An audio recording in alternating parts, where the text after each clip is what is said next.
Okay, buterevu. Olwaleero byanjawulomu abazadde video ya kakati nsabye mugituuleko nga teyesitaza totya nti oba omwana bw'anaatuula mu video bw'anaalaba video gy'oli mu kulaba wayinza okubaawo ekikyuka oba wayinza okubaawo embeera emu oba endala. Oyo omwana gw'ogamba agenda asooka ayoze ebintu sooka omuyite omugamba ajja alabe bino bye tugenda okulaga mu video olunaku olwaleero. So nga ate naawe omuzadde tukusaba otwazikeko ku matu oba oli awo kiyambeko okushepinga omwana oyo gw'olabanga ebitabo gwe biremye, omwana oyo gw'olabanga amaze ekibiina ekimu naye ng'obadde obuuza kiki kyasobola okugatta ku byasoma mu kiraasi ebyobuwandiike kye tuyita skills. Olwaleero wano wendi ndi buterevu ku Nyondo Skilling Center. Of course tebakola birala byonna bye bakola. Nina CEO, director, na kyawe ekirala kye bagattako omutandisi ow'essomero mu Luganda we tukola omukyala ze gwe mmanyi nga Nyondo Rosette newankubadde agenda tuwa details entuufu ku mannya ge n'enteekateeka yonna nga bw'eri. Tukwaniriza butereevu ku mukutu gwa Vicky Exclusive era katusuubira oli bulungi. Ndi bulungi yenze Nyondo Rosette nkola n'omukutu gwa Nyondo Media, Nyondo Gleam ne Nyondo Skilling School, Nyondo Estate Experts n'ebirala. So leero tuli ku ki enteekateeka eri etya? Tulengera ekintu ekiri well branded wano ne ebipande ebiraga nti wano wentuuse ndi ku ssomero. Tugezaako kwongera kulaga abantu nti ekintu kye tuliko kiri serious nti tugezaako kuba nga tukibrandinga n'okukikuba abantu mu maaso olw'ensonga nti ebintu bye tukola birungi. Tebagenda kubeera disappointed. Kati sagala omuntu ajja alaba ekintu ekibrandize bulungi nnyo agatuuka okikozesaako obutuufu nga tekikola ki. Zino posts z'olaba wano eno sign posts zituyambako okulaga abantu nti oli yonna gy'abeera ava abanga batamanyiwo wano abasobola okumanya nti nno bino muli watu nga bo tebabeera nnyo ku media naye nga bayisa abamu no ng'ajja kujja alaba agambe wano bakola kino basomesa bakola kino. Kati mulimu abamu nga yajja kwanguyira okusoma olulimi Oluganda wano twongera okuba nga tukola ki nga tugonzaamuko ne tunnyonnyola ebiri ku bintu biteekako ne twongeramuko n'ebintu ebimu. Specifically Nyondo Skilling Center ekola ki? Ffe tuyigiriza abaana era nga obera bawali eri twabikoze eki twabimensioninze tubayigiriza okukola liquid soap, shampoo, shower gel, jik, bar soap, petroleum jelly, dish wash, hair conditioner, mulatto soap, mpozi n'okukola products eza skin abakyala abami omu n'abaana olina black spots olina embalabe skin teri appetizing nga mbi tukuyambako ne tugikutereereza. So mwe kennyini mwekolera products zino? Exactly. Okuvira ddala wansi mpaka ku final product. Era muyigiriza abantu okola products zino kyennyini ekyo mpaka omuntu wafuna skills. Kisobola kutwalira bbanga ki omuntu singa abazze okuyiga oba okusoma? Kisinziira entegeera y'omuntu. Mulimu ba slow learners ne ba quick learners. Kati omuntu ng'ali slow learner however tekijja kumutwalira ebbanga ddene kubanga bino ebintu chemicals zetukola si z'amaanyi nnyo tino nti mpitirivu. Ate omwana tusooka nitumusomesa n'awandiika. Abatamanyi kuwandiika balaba bulabi practically ne babikola practically. Abamanyi kuwandiika n'okusoma ntisooka nitubakwata mu theory ne tubawa theory ne basooka nitubasomesa. Nabanga asobola okuba ali eri nga amaze obitegeera wandiise tukola kino tugatta kino tukola bwetu ne bwe tuti then practically n'abeera nga ajja n'akikola n'akola ekivudde mu kimu theory gwasomye nakiza into practical. So kisinziira obwagazi bw'omwana asoma n'okuyiga kwe okukwata kwe naye nga tebirwawo. Nyondo Skilling School wawe tuli wetusangibwa? Tuli Kisozi Buddo era otuuka ekitemu okwala ekidde ekisozi bw'otuuka ku stage bagita Kacungwa wetukukimaawo wennyini. Ebiseera ebisinga abatandisi b'amasomero bagatandikira ku misingi gyatusomesa omwana n'ava ewaka n'asoma n'addayo tetulina capacity esuza abaana amala ne gatandika ku musingi ga tusuza abatasobola kudda waka at the same time n'abava ewaka. Enteekateeka ya Nyondo Skilling School ye erietya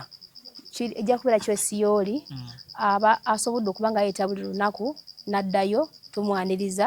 bano batuva wala tetusobola kugenda ne tukomawo ebisulo weebiri biri well organized and prepared. Oli asula oba gwe twaliise owa boarding mu nsoma oba mu nteekateeka eno security agiconsidering? Of course kubanga wano ku gate waliwo omuntu akuumawo era asula teyeebase yeebaka misana.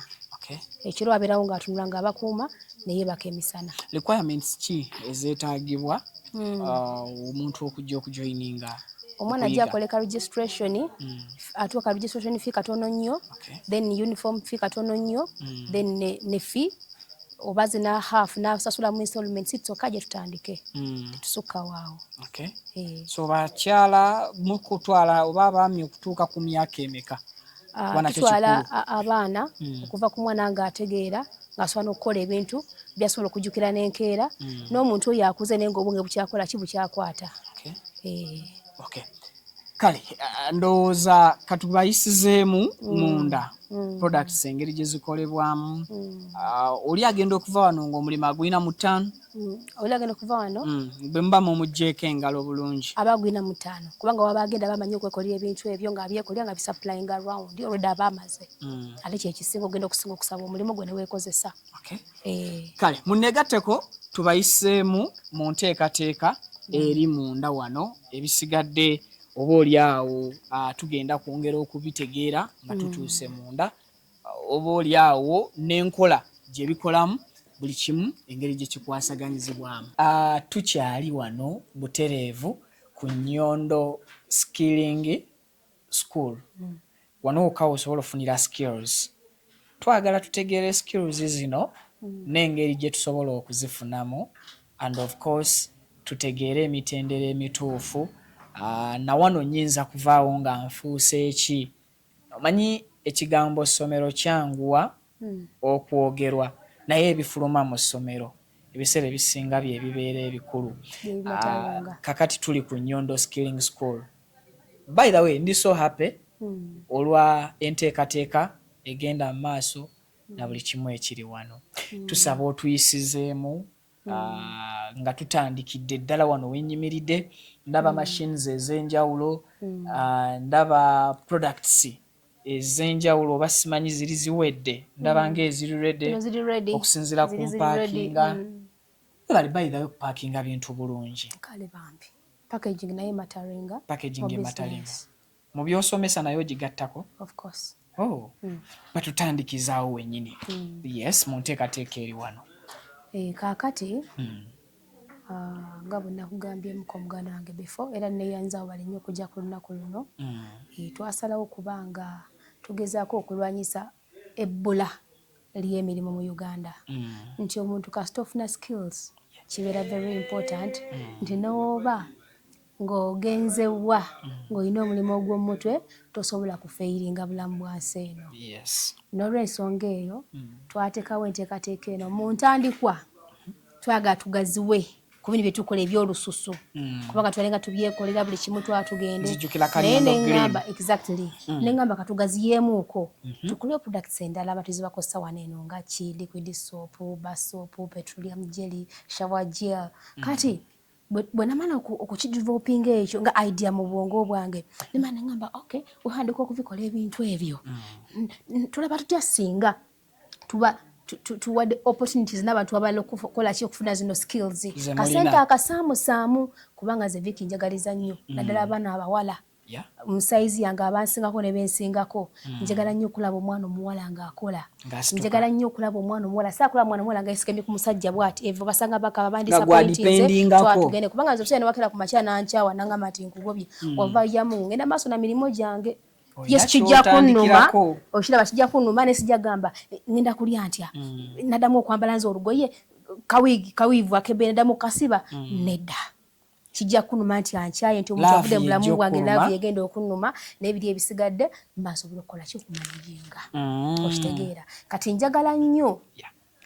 mu nsonga eno tetwetaaga abaana bawala bokabula n'abaana ab'obulenzi kubanga abaana bangi yo bataayaaya twala tugende babayoola yes abalala abaana ebitabo eby'ekibiina bigaana exactly kati abaana abo bajje batunoonyeeko bajje bafune skills zineno kasente akasaamusaamu bagende nabo beekolere ebyabwe omuntu asobola okufuluma wano n'atandika ekikye exactly okay afumawo bulungi nnyo nagenda natandika ekikye ate no capital si w'amaanyi kaba kasente katono emitwalo 5 otandika ogenda ofuna chemicals za liquid soap yes emitwalo 5 ogenda mu kibuga n'ofuna chemicals za liquid soap oba eza shower gel oba jik n'ogenda ewakaawo n'otandika mu kafaa katono n'osupplyingako abantu abakwetoolodde so kyankizo nnyo era kintu kikulu nnyo omuntu okubeerawo ng'olinako ekintu ky'omanyi mu mutwe ne bw'ova n'ogenda emasaka n'olaga wagenda ne skills ezo bako kyokolawo obulamu obukoleki obutambuze abaana bangi tubasanga bataayaaya bajje batweyungeko bafune gana amagezi tegasiimuuka gabeerawo forever and ever. Kyetaagisa bitabo ki cause okujoininga institution yemu nga eya skilling twetaaga tumanye nzija nga maze senior 6 senior 4 senior gundi primary level kiri kitya tetunulidde ku buyigiriza bwa muntu n'obanga tewagenderako ddala mu ssomero naye ng'obwongo bukwata nga n'emikono gikola wegwe twetaaga nga neoba toyiseeko ku ssomero naye ng'osobola okukozesa emikono gyo nga n'obwongo bukola ki bukola busobola okukwata ebikusomesebwa yes then n'ab'ebitabo bikomawo bona tukola ki tubeetaaga tetusosola pipa zino zikola ki ndaba pipa zino zifumba chemicals ez'enjawulo kubanga ebintu bye tukozesa of course tubikola na chemicals no chemicals ezimu ze tukozesa okitegeera so tutabulyamu ebintu eno machine ekola ki kati eno yo machine emixinga eno ye mixinga bulungi nnyo byonna nibyo bikola kibitabula bulungi nnyo kubanga buli wokola product yonna nezino zigundi detergents notazikola ki zino chemicals notazimixinga bulungi osobola okukomekera ng'ekintu kyokoze ekivuddeyo nga kifudde kasita entabula ebulamu so tukina okumixinga obulungi nebitabula bulungi nnyo nebivaayo nga wetukola ki tubyagala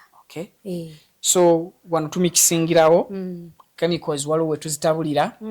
bwe tumaliriza kati tuyina skin products so tuzimaliriza tuziteeka wali eri zinene endala zino liquid soap shampoo shower gel zo tuziteeka muneeno kati wanene wabeerawo abaana abasuulamu abaana abawala era abaana balenzi waliwo n'ebisulo twamaliriza tusooka awo omwana ayinza okuba nga abeera walako nga nejja kusobola kujja buli lunaku nakola kinakuddayo ebisulo weebiri omwana asobola okuba nga bamukuweereza katugeze kuva mu Bende kuva Masaka kuva Jinja tulya bulungi buli kimu kiryokke omwana wabanga aze kubanga tulina aba staff sana batuyambako abalongoosa abafumba abakola kino bakola kiri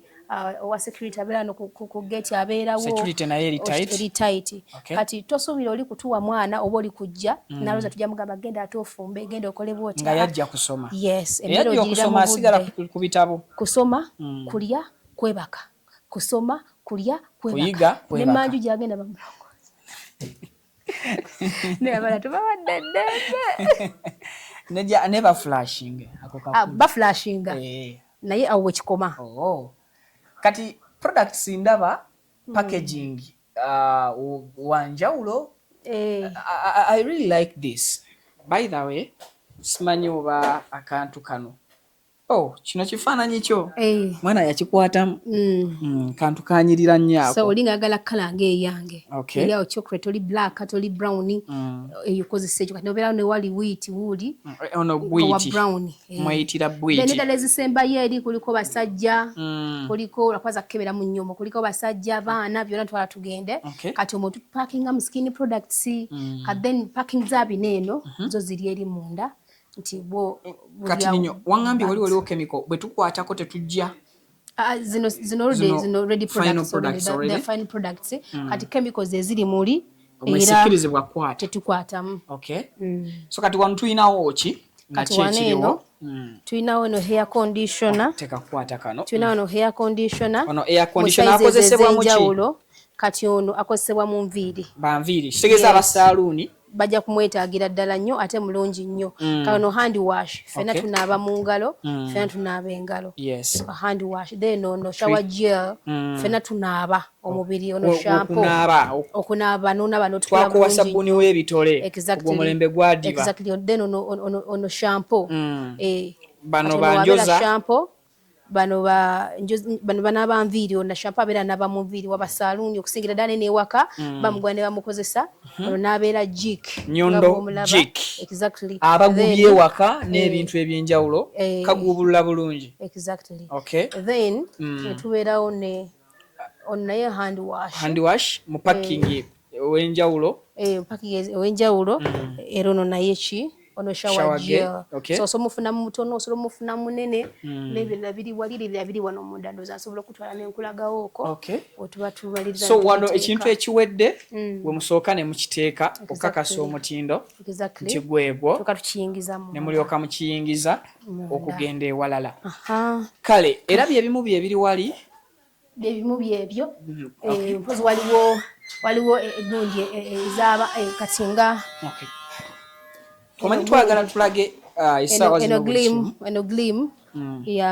ya mukyala mweru eno petroleum jelly ono tekayongera kumwerusa kamukuumirawo mu brown color ono liquid soap oyo mumanyi bulungi jiki naye shower gel ono bar soap kati ono sabuni w'emiti ono twamukoze kale nga sample naye nga tumaye producing omungi batugenda era tumagenda producing omungi tuba tumusalira kuli kubanga abamungi abatamala waliwo ekyuma ekimukuba ne tumuteeka muli muzigundi nakaliramu tumuteekeko ntumusala bisenga wali tubirabye naye tetulabyeko ku dishwash yuno waneeno owa liquid yono waneeno ebisinga twabirabye ne kati wanti twateeka ebintu bino mu sizes entono tulina ennene medium n'entono so these are final products eziwedde eziri ready to be supplied oli ekitegeeza n'ewano we mutuuse oba we muli ebintu bino mubitunda musupplyinga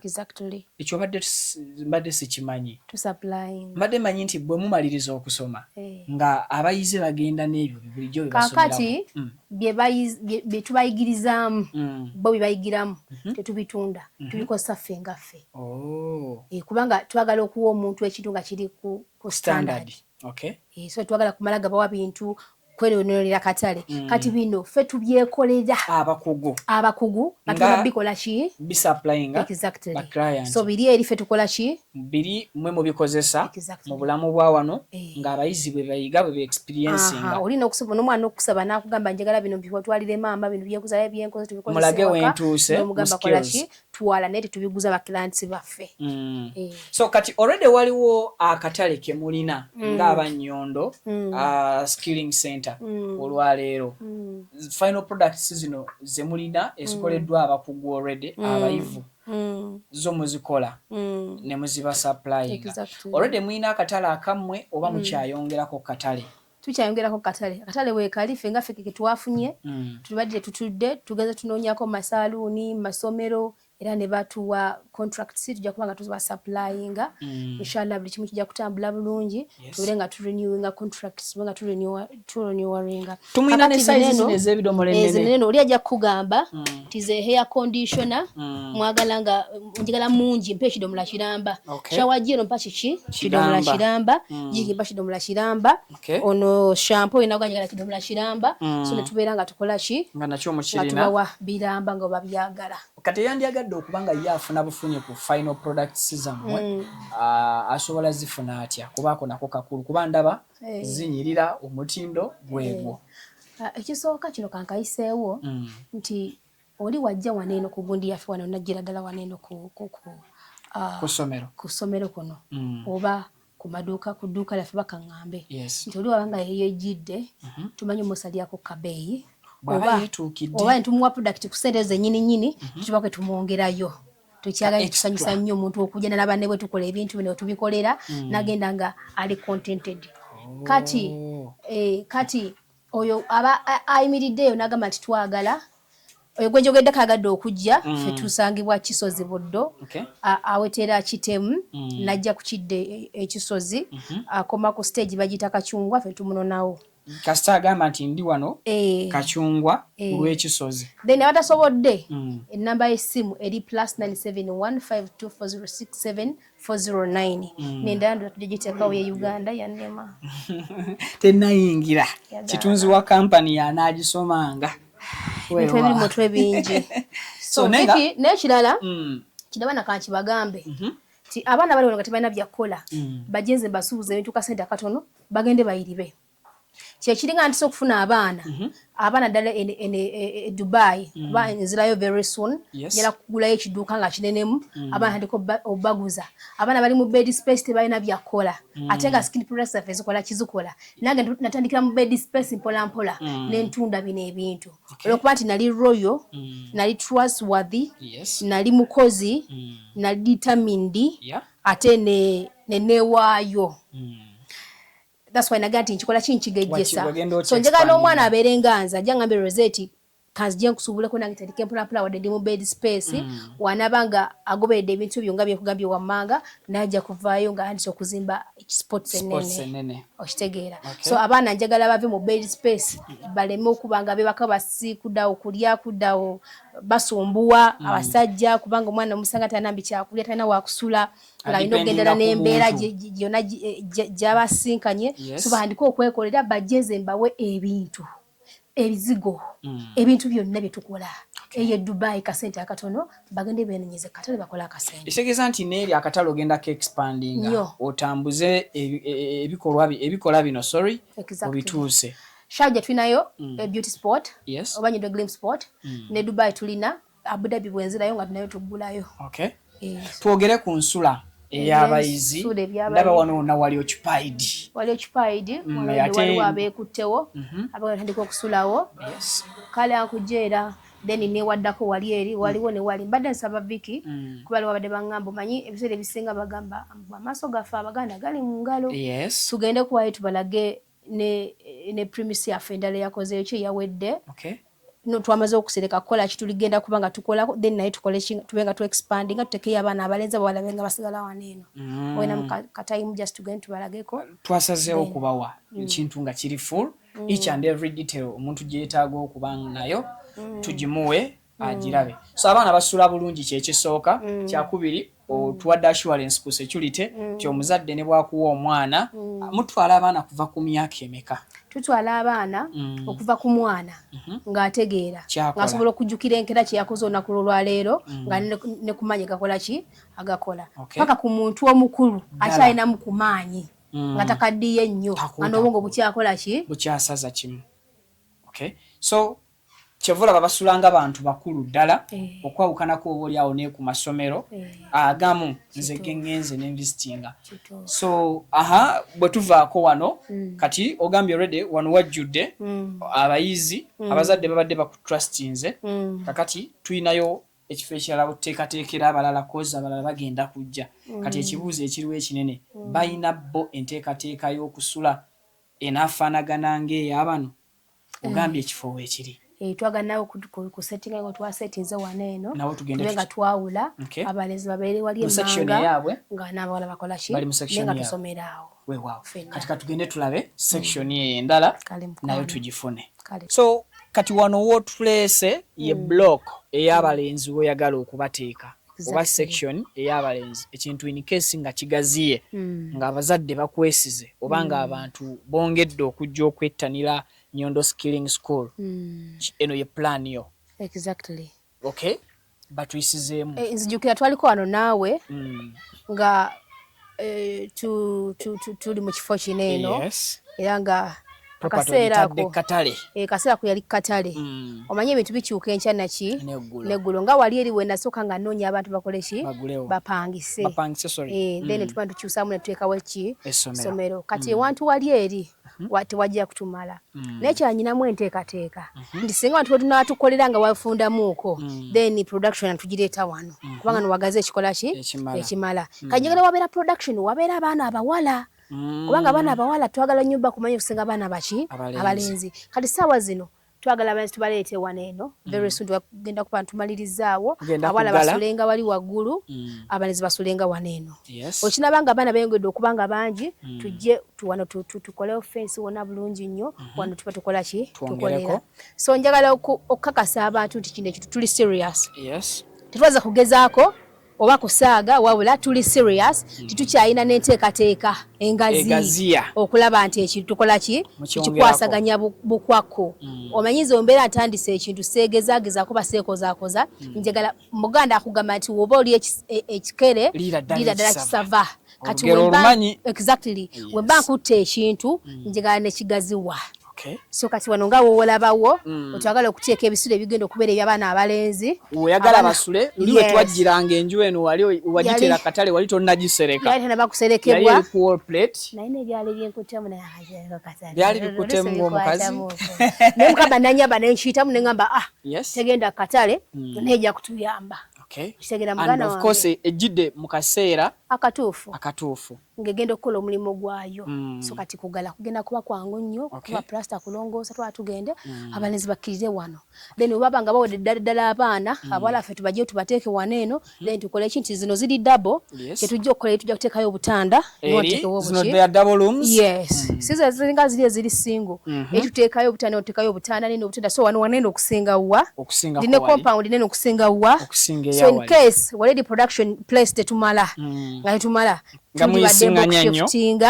netujja wano netugaziwa buki bulungi so tetukikwasiza bonafu tukikwasiza maanyi ko security wise nakyo okifokasinzeeko side za wano yadde abaana abalenzi be balina okuba nga bagenda sula mu block side eno nakyo wakiteeseteese bulungi kati tulina okuzimbawo wano eno fensi balina okuba nga bali munda tufuneyo omuntu alina okuba nga abeerawo ku geeti nga bakuuma nga olaba wali eri kati munange ebintu by'amasomero byafuuka bizibu twalaba ebyokere wadde bali baana bato omuntu ajja ne intention ze nakugiramu omuntu ogwo oze tinofiira mu kkomera tekiriba ne akiwerako si akya tekiriba god forbid naye nga tulina still okwekuuma oba okwebereramu okulaba nti tukomya enteekateeka ezandibadde mu bwongo bw'abantu enkyamu oba enjama oba enfu as of now olina capacity esobola otwala abantu bameka abayizi as of now so that abatulaba bamanya obwetaavu service zosobola delivaringa mu butuufu bwazo nja kuba ne limiti ze bwenna agamba mbu netaaga abantu bameka Vicky netaaga abantu bangi nga bwekugambye nti ekifo tugenda kugaziwa yes tulina enteekateeka so muzye as much as possible as much as you can newe mweyongera obungi ew'okusula weewali kati ne waneno nga tuvuddewo era still tetukubawo no kakalina ate amasomero ga tetukuba waawo naye kyesinga okwagalako kimu oba bibiri first of all oli committed ekyo kimu kyakubiri bwe bantuma omuntu omuvumu sireka Rosette kitange nga tannafa yampitanga muyeekera ampita mujasi ampita soja byonna amba soja kubanga zinafuluma zibagada bange bona ba anibola babalina bakola opina bwe bati bafuluma nga bwe ne bafunzanga mu bucket zange bwe rusamana na saa mwenda oba abasezi bakulogema abasezi bakuserema bega mutusonyiwe ekyogera muganda wange nga basera batya musina nyashi si kyengambye bakusera oleme kudda mabega nga buli kyokola ogenda mu omusezi olusi nkufuna bubiri omusawo butanyugirira ku nyashi nagikoze Vicky kubanga tulina products ezikola nyashi sikyali waluli products nazo wezikoze kati akamera kagenda kagattako kamera ndine CEO tusigalaawo ebisigadde bya products kati tuddeyo ku block eri and of course tubalage enteekateeka ekirala abaana bano products ze bakola katugeze ziri zondaze eziri final ze mukoleddemu mu abakugu zitambula zityo okutuuka ku ba customer entambula eyimiridde etya oba client yalina okwesasuliranga entambula yalina okweyiya butya bwe bimutuuseeko ebintu byaguze yadde bungi butya ekituufu kiri nti balina okuba nga batwayo ku mafuta ebintu byalinnye Vicky bw'obanga wantu badde wa mutwalo akwateyo ettaano tuteekemu amafuta tumutuuseeko ebintu better that way so nteeseganya twataddewo pikipiki ziri ezo za kuderivalinga then ne van gyokola ki gyolabye nti wetuga kusupplyinga ebintu tugenda mu supermarket kubanga nayiseeyo dda yonna nafunye ku contracts already zimaze okusayininga so kigenda kubanga kitambula bwe kityo nti tugenda kuderivalinga wawawa nga bingi nga tubitwalira mu ki moyo van yaffe gyolabye then wekibanga just kinoomu kumpimpi twatugende nga kabayiki nga kakola ki akamutwalirayo naye balina okuba nga tufuneyo okutufuta okusaamusa nga tubanyigiriza naffe okusobola okukola ki okuba nga muyimirira. Amanya gange yenze Nyondo Rosette. Amanya ze Nyondo Whitney. Gankola ne Nyondo Gleam. Tuli wano ku Nyondo Gleam Beauty Sport. Nga twagala okubanjulira products zonna ze tuleese. Tulina ekizigo kyaffe kitandikira ddala ku mwana omuto okutuuka ku mukadde. Kizigo kirungi nnyo kya natural naye n'abagala okolamu ka brightening tukikola. Tulina products ez'abakyala, ez'abaami ewamu n'abaana. Products zonna zemulaba wano eno za Nyondo Gleam. Tulina ne bedroom products gamba nga tightener, pulling, eddagala infections, water, appetite, penis enlargement. Tulina manpower. N'abakyala abagala okubanga ate mukola ku hips, mwagala okubanga mukendeeza embuto. Tulina beauty spots eza Nyondo Gleam ez'enjawulo, Enyanama ne wano ekisozi. Mu UAE tusangibwa Dubai ne Sharjah nayo tulinayo branch. Mwana watu gwe abatasobodde kujja kutusinkana we tubeera tuli tusobola okubanga ate tukuweereza yonna gy'obeera oli. Amanya gange nze Kibira Hassan okuva mu Kibira Construction Company Limited. Tutunda amataka, tuzimba amayumba, tuddaabiriza amayumba, renovation tugikola, tusima amazzi. Ffe aba Kibira Construction Company Limited tutunda amataka ag'ebyapa, ag'endagaano ku makubo ag'enjawulo okugeza Hoima Road, Bombo Road, Masaka Road, Mityana Road. Ate tukiriza ne Kibanja Mpola. Osobola tukyalirako ku office zaffe ezisangibwa Ssenge wa Kiso. Oba tukubire ku masimu gaffe 0755 36 37 82. Ojje tugende mu maaso n'okwogereza ku business yonna gy'oba oleese mu office yaffe nga bwe nzoogeddeko waggulu. Tujja kwataganira wamu kubanga bye tukola tubikola nga biri mu kkubo golokofu. Buli kimu ekigwa mu construction company tukikola. Bw'oba olina ky'oyagala okwebuuza era tukyalireko ffe ba Kibira tukubire buli kimu tusobola okukimala. Ntuusa omukisa okubabuuzaako nti assalamu alaikum wa rahmatullahi wa barakatuh.